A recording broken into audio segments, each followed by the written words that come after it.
കടലിലൂടെയുള്ള ഒരു യാത്രയാണ് ഇന്നത്തെ വീഡിയോയിൽ ഉള്ളത്. ഇന്നത്തെ വീഡിയോ എൻ്റെ ഏറെ നാളത്തെ കാത്തിരിപ്പായിരുന്നു. ഞാൻ ഇതിനു മുമ്പ് കടലിലൂടെ യാത്ര ചെയ്തിട്ടുണ്ട്.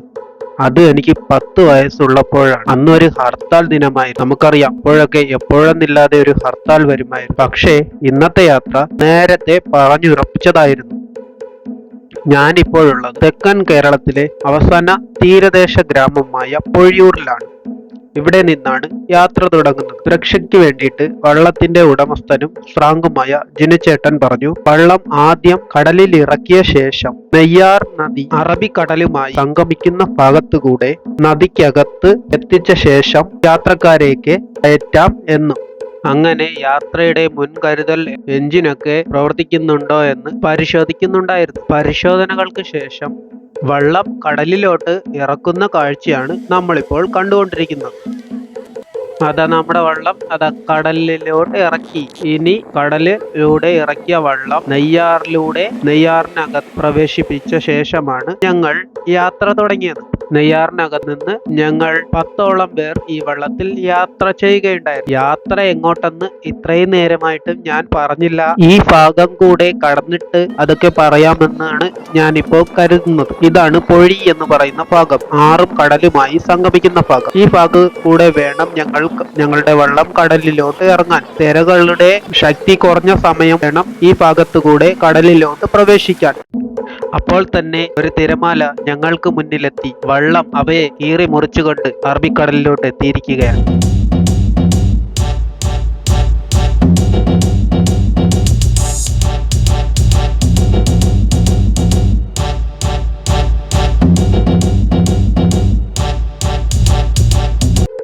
ഇപ്പോൾ നമുക്ക് മുന്നിലുള്ള നീല നിറമുള്ള ആ ബിൽഡിംഗ് പൂവാർ കോസ്റ്റൽ പോലീസ് സ്റ്റേഷനാണ്. ഇങ്ങനെ യാത്രയ്ക്കിടയിൽ നമ്മളെപ്പോലെ തന്നെ യാത്ര ചെയ്യുന്ന പല വള്ളങ്ങളും നമുക്ക് കാണാം. അതുപോലെ ഈ വള്ളത്തിൽ യാത്ര ചെയ്യുന്ന ഓരോരുത്തരെയും നമുക്ക് പരിചയപ്പെടാം. ജിനീഷ്, രാജി, സെഫാനിയ. നമ്മുടെ കൂടെ യാത്ര ചെയ്യുന്നതിൽ ഏറ്റവും പ്രായം കുറഞ്ഞ ആളാണ് കൈറോ. ഇത് വിച്ചു. ഇപ്പോൾ പൂവാർ തീരത്തുകൂടെ തന്നെയാണ് യാത്ര ചെയ്തുകൊണ്ടിരിക്കുന്നത്. ഇപ്പോൾ നമ്മൾ പോയിക്കൊണ്ടിരിക്കുന്നത് കടൽ തീരത്തിനടുത്തുകൂടെ തന്നെയാണ് യാത്ര ചെയ്തുകൊണ്ടിരിക്കുന്നത്. എങ്കിലും കടലിൻ്റെ ആ കോളിളക്കമൊക്കെ കാണുമ്പോൾ വല്ലാത്ത ഒരു എക്സൈറ്റ്മെന്റ് തോന്നുന്നുണ്ട്. കടല് വളരെ ശക്തമായിട്ട് തീരത്തോട്ട് ആഞ്ഞടിക്കുന്നതാണ് നമുക്ക് കാണാൻ കഴിയുന്നത്. അങ്ങനെ നമ്മൾ പൂവാർ തീരത്ത് കൂടെയാണ് ഇപ്പോൾ യാത്ര ചെയ്തുകൊണ്ടിരിക്കുന്നത്. പൂവാർ ബീച്ചിലൂടെ ക്രിസ്തുമസ് ആഘോഷിക്കാൻ പോകുന്ന ഓരോ സംഘങ്ങളെ നമുക്ക് കാണാം. പൂവാർ തീരത്ത് കൂടെയാണ് ഇപ്പോൾ നമ്മൾ യാത്ര ചെയ്തുകൊണ്ടിരിക്കുന്നത്. മുന്നിലതാ 2 പേർ നിൽക്കുന്നത് കണ്ടോ. അപ്പോൾ അവർക്ക് അങ്ങനെ നിൽക്കാനുള്ള പ്രാക്ടീസ് ഉണ്ട്. ശരിക്കും പറഞ്ഞാൽ അങ്ങനെ നിൽക്കാനാണെങ്കിൽ പ്രാക്ടീസ് ഉണ്ടെങ്കിൽ മാത്രമേ അതുപോലെ നിൽക്കുവാൻ കഴിയുകയുള്ളൂ എന്നാണ് എൻ്റെ വിശ്വാസം. അല്ലെങ്കിൽ തിരയുടെ ശക്തിയിൽ നമ്മൾ കടലിലോട്ട് തെറിച്ചു പോകും. ഒട്ടനവധി വള്ളങ്ങൾ കടലിലൂടെ യാത്ര ചെയ്യുന്നത് നമുക്ക് ഈ യാത്രയിലുടനീളം കാണാൻ കഴിയും. അത് അങ്ങ് ദൂരെ ഒരു വള്ളം അലങ്കരിച്ച് കുറച്ചു പേര് 2 വള്ളത്തിൽ യാത്ര ചെയ്യുന്നതായിട്ട് കാണാൻ കഴിയും.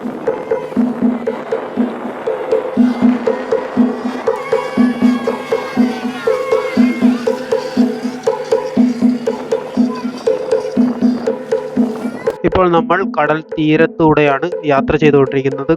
കണ്ടോ, കടൽ തിരമാലകൾ വളരെ ശക്തമായിട്ട് തീരത്തോട്ട് ആഞ്ഞടിക്കുന്നത് ഇവിടെ നിന്നുകൊണ്ട് നമുക്ക് കാണാൻ കഴിയും. അങ്ങനെ ഞങ്ങൾ പുതിയതുറ ഭാഗം കടന്നു പോയിക്കൊണ്ടിരിക്കുകയാണ്. ശരിക്കും യാത്ര എങ്ങോട്ടെന്ന് ഞാനിതുവരെ പറഞ്ഞില്ല എന്നാണ് എനിക്ക് തോന്നുന്നത്.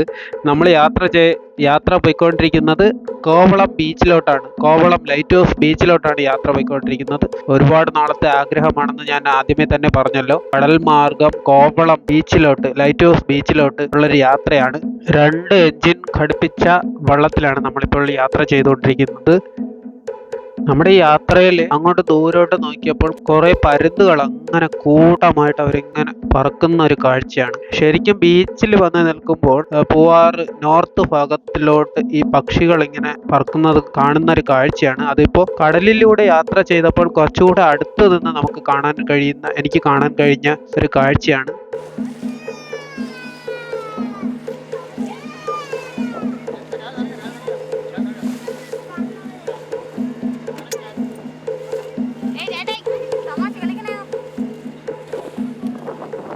കണ്ടോ എല്ലാവരും വളരെ സന്തോഷത്തിലാണ് ഈ യാത്ര. ഏകദേശം 10 പേരോളം ഉണ്ട് വള്ളത്തിൽ. വളരെയധികം സന്തോഷം പറഞ്ഞൊരു യാത്രയാണ്. എനിക്ക് എൻ്റെ ജീവിതത്തിലെ കുട്ടിക്കാലത്ത് ഞാൻ മുമ്പ് പറഞ്ഞതുപോലെ കുട്ടിക്കാലത്ത് ഞാൻ ഇതുപോലെ കടലിലൂടെ കടൽ മാർഗം യാത്ര ചെയ്തിട്ടുണ്ടെങ്കിലും ഇപ്പോൾ യാത്ര ചെയ്യുമ്പോൾ എനിക്ക് വളരെയധികം സന്തോഷം തോന്നുന്നു.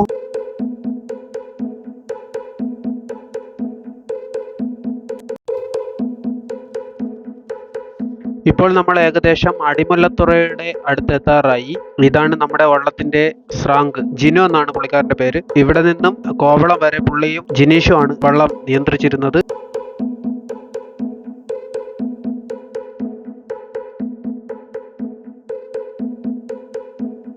ഇപ്പോൾ നമ്മൾ എത്തിയിരിക്കുന്നത് ആഴിമല ശിവക്ഷേത്രം കഴിഞ്ഞു പോയിക്കൊണ്ടിരിക്കുകയാണ്. ആഴിമല ശിവക്ഷേത്രം വളരെ വേഗത്തിലായതിനാലാണ് പെട്ടെന്ന് ഷൂട്ട് ചെയ്യാൻ കഴിയാഞ്ഞത്. ഏകദേശം അരമണിക്കൂർ കൊണ്ട് തന്നെ ഞങ്ങൾ കോവളത്ത് എത്തിയതായിട്ടാണ് എനിക്ക് മനസ്സിലാക്കാൻ കഴിഞ്ഞത്. തിരമാലയുടെ ശക്തി വളരെയധികം വലിയ തിരമാലകളായതിനാൽ എനിക്ക് വളരെ വ്യക്തമായിട്ട് ഇതൊന്നും ഷൂട്ട് ചെയ്യാൻ കഴിഞ്ഞില്ല. അതുമാത്രമല്ല ആദ്യമായി കയറിയ ഒരു എക്സൈറ്റ്മെൻറ്റും ഒരു ഭയവും എല്ലാം കൂടെ എന്നെ പിടിച്ചിരുന്നു.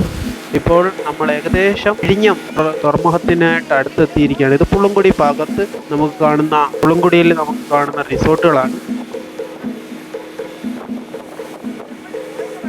ഇപ്പോൾ നമ്മൾ വിഴിഞ്ഞത്തിനോട് ഏകദേശം അടുത്തെത്തിയിട്ടുണ്ട്. ഇവിടെ നിന്ന് തന്നെ നമുക്ക് വിഴിഞ്ഞം ഇന്റർനാഷണൽ സീപോർട്ട് നമുക്ക് കാണാൻ കഴിയുന്നതാണ്.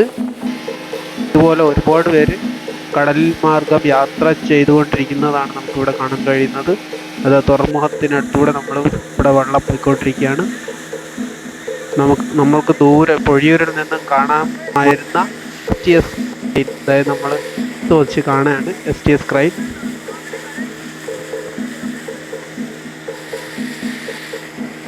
തുറമുഖത്തിനടുത്തൂടെ നമ്മൾ കോവളത്തോട്ട് യാത്ര പോയിക്കൊണ്ടിരിക്കുകയാണ്. കോവളമാണ് ഞാൻ നേരത്തെ പറഞ്ഞതുപോലെ കോവളം ലൈറ്റ് ഹൗസ് ബീച്ചാണ് നമ്മുടെ ഡെസ്റ്റിനേഷൻ.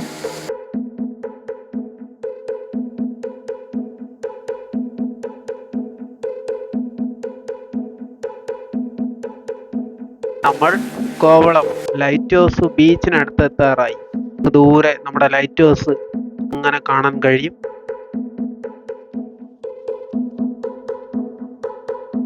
ലൈറ്റ് ഹൗസ് വരെയാണ് ഞങ്ങൾ യാത്ര ചെയ്യുവാൻ വേണ്ടിയിട്ട് തീരുമാനിച്ചിരുന്നത്. നമ്മൾ ലൈറ്റ് ഹൗസിനടുത്ത് എത്തിയിരിക്കുകയാണ്. അതുപോലെ തന്നെ അങ്ങ് ദൂരെ പാരാഗ്ലൈഡിങ് നടക്കുന്ന വെള്ളം നമുക്ക് കാണാൻ കഴിയും. ഇപ്പോൾ നമ്മൾ ലൈറ്റ് ഹൗസ് നമുക്ക് സൈഡിൽ നിന്നൂടെ നമുക്ക് കാണാൻ കഴിയും. അത് ലീല ഇന്റർനാഷണൽ ഹോട്ടൽ, ഈ സൈഡിന് അഭിമുഖമായിരിക്കുന്ന ലീല ഇന്റർനാഷണൽ ഹോട്ടൽ നമുക്ക് കാണാൻ കഴിയും. അത് പാരാഗ്ലൈഡിങ് നടക്കുന്ന ഒരു വള്ളം നമുക്ക് ഈ സൈഡിലൂടെ കാണാൻ കഴിയും.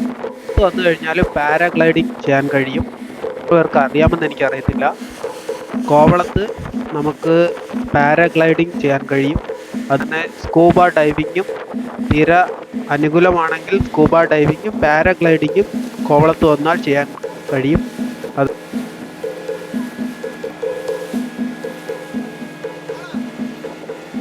നമ്മൾ ഇന്റർനാഷണൽ സീപോർട്ട് നമുക്കിവിടെ നിന്നാൽ കാണാൻ കഴിയും. അതുപോലെ തന്നെ കോവളത്ത് കടൽ മാർഗം സ്പീഡ് ബോട്ട് ചെയ്യാൻ കഴിയുമെന്നാണ് ഇവിടെ നിന്ന് കാണാൻ കഴിഞ്ഞത്. അതിൻ്റെ വിശദ വിവരങ്ങളൊന്നും എനിക്കറിയത്തില്ല.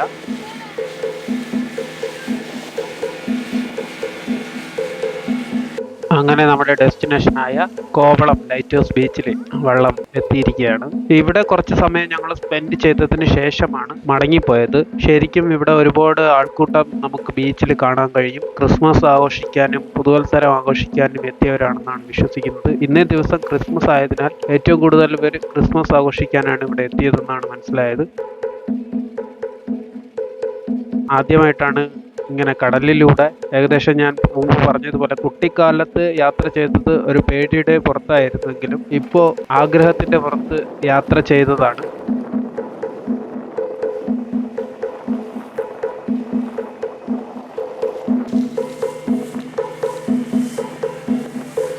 ഇതാണ് എൻ്റെ പൊഴിയൂരിൽ നിന്നും കോവളം ബീച്ച് വരെയുള്ള യാത്ര വിവരണം. തിരയുടെ ശക്തി അധികമായതിനാലാണ് വളരെ വീഡിയോകളൊന്നും വ്യക്തമായിട്ട് എടുക്കാൻ കഴിഞ്ഞില്ല.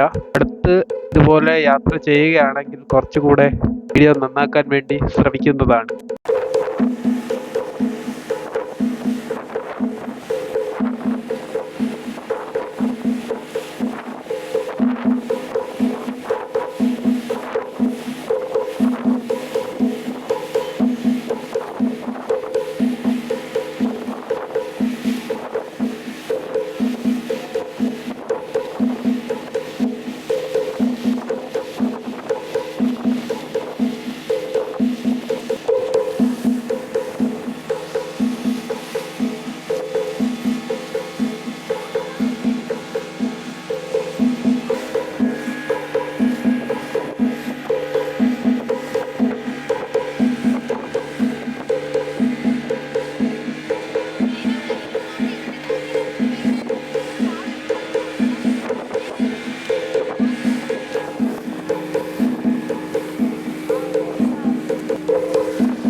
അപ്പോൾ വീഡിയോ വളരെ ലെങ്തായി പോയി, അതുകൊണ്ടാണ് തിരിച്ചു പോയ യാത്ര ഇതിൽ ഉൾപ്പെടുത്താത്തത്.